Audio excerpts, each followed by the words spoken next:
তরুণদের ভবিষ্যৎ গড়তে মালদা জেলা প্রশাসনের নতুন উদ্যোগ শুরু হলো প্রতিজ্ঞা অভিযান। জেলার ছাত্রছাত্রীদের কর্মজীবনের সঠিক দিশা দেখাতে ও ভবিষ্যৎ পরিকল্পনায় সহায়তা করতে মালদা জেলা প্রশাসনের উদ্যোগে শুরু হলো প্রতিজ্ঞা অভিযান। মঙ্গলবার মালদার উষা মার্টিন স্কুলে জেলা শাসক রাজানবীর সিং কাপুর এই কর্মসূচির আনুষ্ঠানিক সূচনা ও লোগো উন্মোচন করেন। অনুষ্ঠানে উপস্থিত ছিলেন ইংরেজ বাজারের বিধায়ক অম্লান ভাদুরী, পুরাতন মালদার বিধায়ক গোপাল সাহা, জেলা প্রশাসনের আধিকারিক, শিক্ষক শিক্ষিকা ও ছাত্রছাত্রীরা।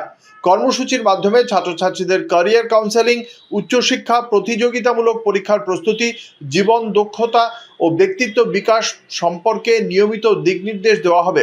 প্রাথমিকভাবে উষা মার্টিন স্কুল থেকে শুরু হলেও পর্যায়ক্রমে জেলার সমস্ত মাধ্যমিক ও উচ্চ মাধ্যমিক বিদ্যালয়, পরে কলেজগুলিতেও এই উদ্যোগ সম্প্রসারিত করা হবে।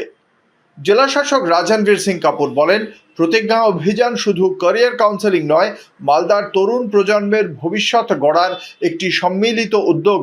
এই কর্মসূচির মাধ্যমে ছাত্রছাত্রীরা সঠিক সিদ্ধান্ত নিতে এবং আত্মবিশ্বাসের সঙ্গে নিজেদের লক্ষ্য পূরণের পথে এগিয়ে যেতে পারবে।